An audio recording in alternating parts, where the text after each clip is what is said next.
nice. It's nice to be away from it, but it's nice to be back at it.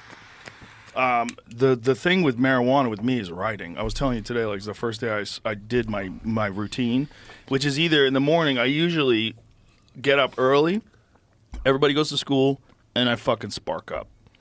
I spark up and I write. And is that pretty routine for you? It has been. It was for the last few months before October. Yeah, the morning. Like I used to do it late at night after shows, and I still do. But there's a thing where I'm tired. Yeah. Late at night after shows, like I force myself to write, but I don't think it's as good. I think in the morning, sometimes I have some of my best ideas. Your brain's so rested. Sorry, Tom. No. When you do that, because I don't do that. When you do that and you start writing, is it? Is your mindset in this? I'm writing material. Like you're trying to write, or is it literally just like stream of consciousness, whatever comes out? It's stream of consciousness about subjects. Okay, right? so you bring up a topic. You have topics. Yeah, like today I did. Luckily, I had an idea that I wanted to fuck with. And so then once I start writing, I'm not writing, because if I write within the confines of this has to be material, yeah, that's what I'm saying. It'll be too constrained. I'm like, I got to set up punchline. Right, because then it feels like it has to go right so on it could stage. literally be like something like a gun control, like people, something like a topic. I just write like almost like an essay, but I'll repeat myself over and over again in the essay. Like I'll start again. Like I'll start with the subject this way, and I'll go, one more time. We'll try it this way again. And then I'll do it again.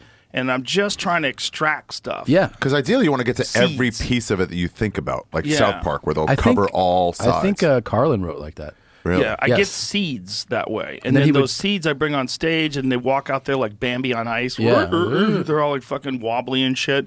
But if I just stick with them, eventually I know the process. It'll become one of my best bits. It just have to, as long as I'm being honest. Like there's some bits I've just had to abandon. You have to suffer if you're suffering. Yeah. You have to sit through the suffering some. Sometimes. Yeah. But then sometimes you got to go, this one's never going to work. Yeah, it's like, do you find yourself veering away from anything personal when you start writing? Do you do topic, or do you find yourself like, because I'm mostly story based, so I'm trying to mine shit that's happened to me. You get a story and you're like, now let me really think about it.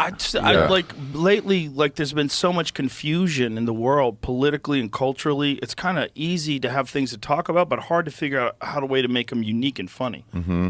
Like you don't want the same hot take that everybody has. It's like, you want to figure out like, what is it about this that's weird to me? Yeah. And how do I make this into an idea that's funny?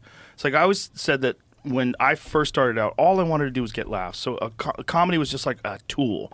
It was like a ruler or a hammer or a screwdriver. I was just trying to make it work. And then I was like, what do I think is funny? Let me make stuff that I would actually go to see, because some of my stuff I didn't think was funny. I was just doing it because it got laughs. That's really funny. Yeah. So wait, because hold on, am I hearing this right?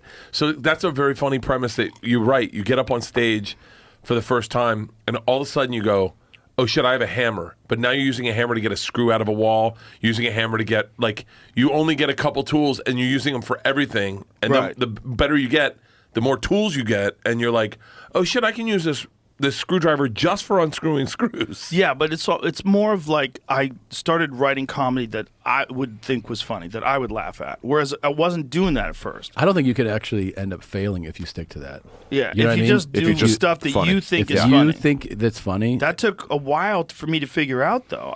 It took me a while to figure out that I was getting laughs with stuff that I wouldn't pay to see. Right. And I was like, you know how to do it. Wow. I've just got like tools that I'm trying to like force onto people. You ever find like a really old set? And you're I got some sets from like 93. They're deaf. Yeah. I should post They're this. fucking deaf. Well, there's one that's out there, the MTV Half Hour Comedy Hour. Oh, yeah. It's deaf. It's young, cute me. Hair deaf, Rogan. So dumb. I was so dumb. I'm dumb now, but I was really dumb then. But it's just, then I figured out how to do things that I would laugh at. And that was like right around the time I was figuring that out. And then it's figuring out like, don't just accept it the way it is.